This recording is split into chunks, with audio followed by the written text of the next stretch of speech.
evidence. Totoo ba na gusto na yata nilang umatras sa impeachment case ni VP Sara nang makita nila ito, ito pala,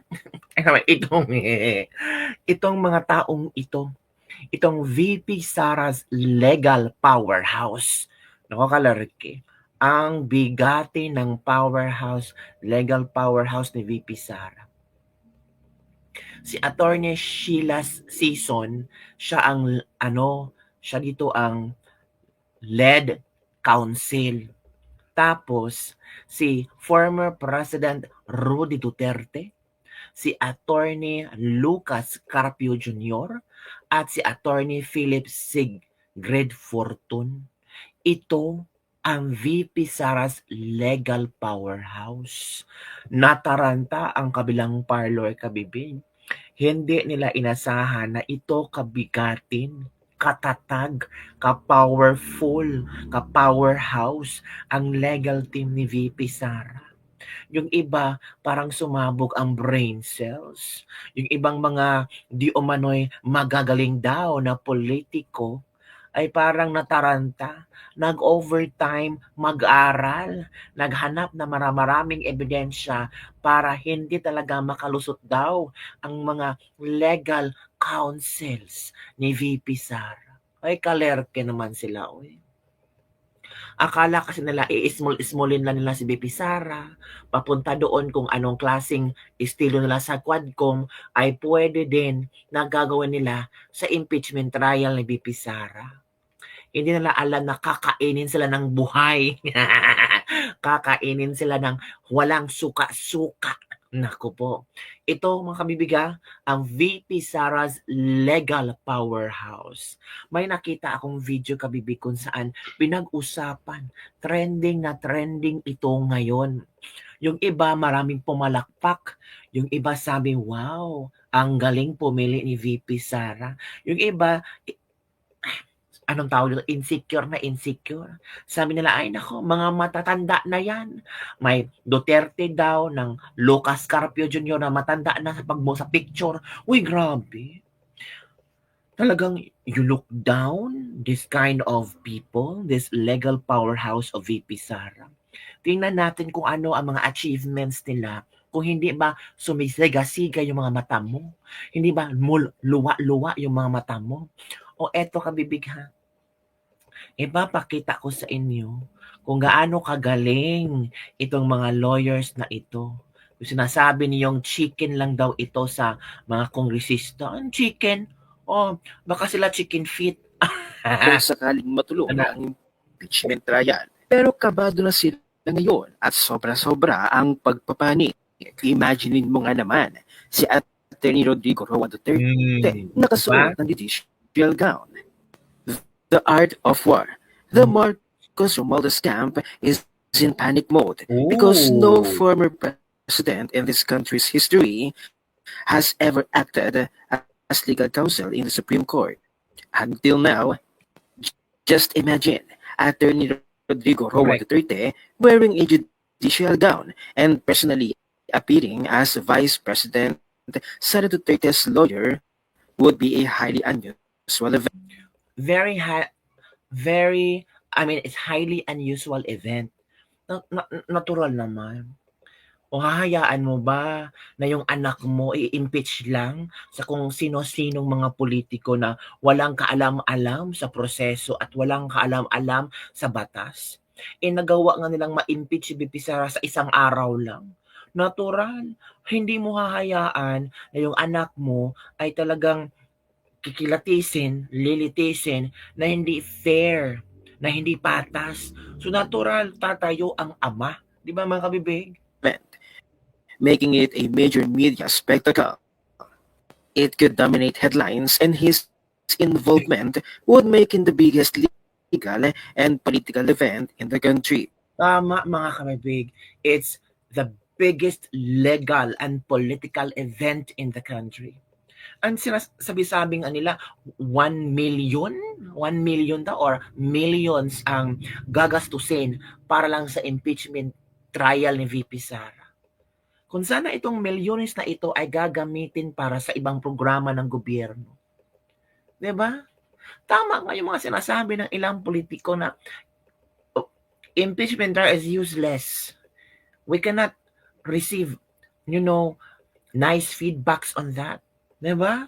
Pero si Bongbong Marcos, para yatang gusto niya ma-impeach si Bibi Sara. Mas palagay nyo?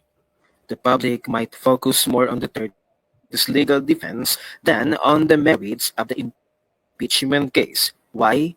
For several reasons. Correct, mga kabig. Tama.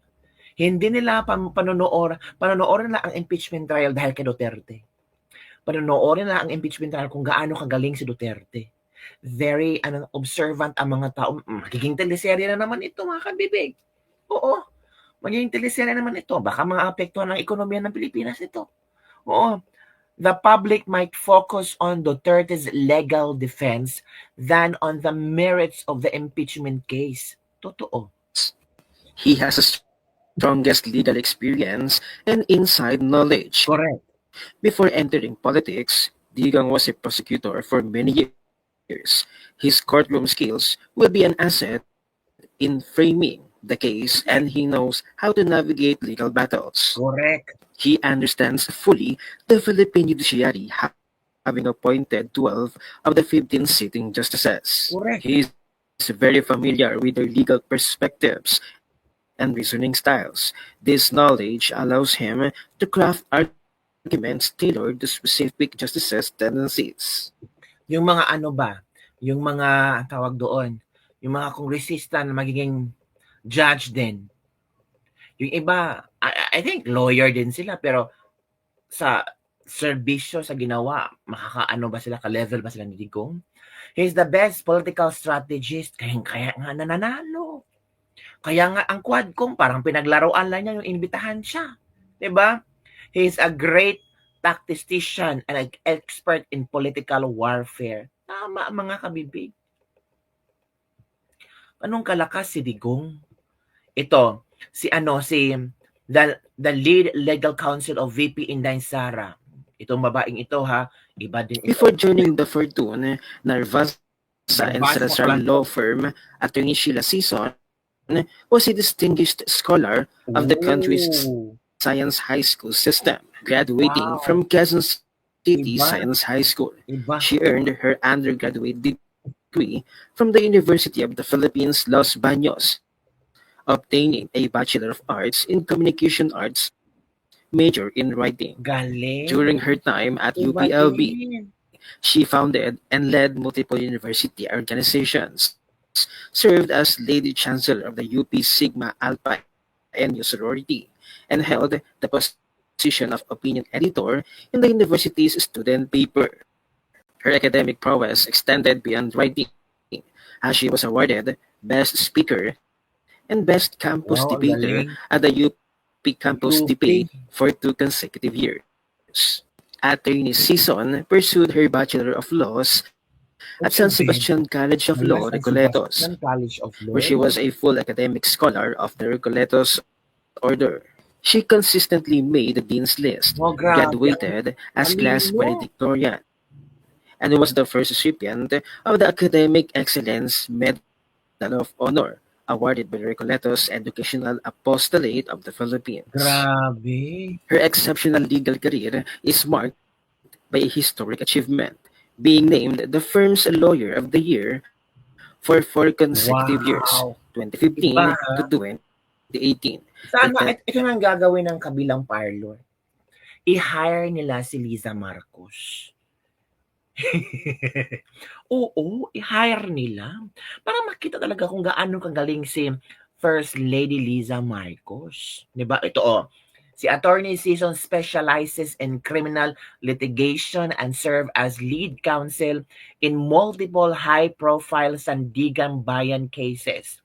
Her expertise extends beyond criminal law, with significant experience in civil litigation, family law, appellate practice, labor law, mining law, and corporate law. O iba si Madam. Iba si Attorney Sison. Hindi natin ma-small ito, mga kabibig. Diba? She also an active member of the Philippine Dispute Resolution Center Incorporated. Iba. Ito naman pangalawa. si Attorney Lucas Carpio Jr. Attorney Lucas Carpio Jr. is the managing partner at Carpio and Bello Law Offices and has held various key positions throughout his legal career. He previously served as an independent director for Now Corporation Philippines and Now Telecom Corporation, a company incorporated, as well as manager of the litigation group at Security Bank and Trust Company Philippines. He also worked as a junior associate at Yolo and Bello Law Office and was a former director of Manila Jockey Club Incorporated. Uy, iba ang mga ano ni VP Sara, ang mga lawyer. Earned his undergraduate degree from De La Salle College and his law degree from Ateneo de Davao University. Ito ay brother pala siya ni retired Supreme Court Associate Justice Conchita Carpio Morales. Who was appointed ombudsman in 2011 by former President Benigno Aquino III. He also the husband of the retired Court of Appeal CA Associate Justice Agnes Reyes Carpio. My God, ang bigatin ng mga legal counsel ni VP Sara.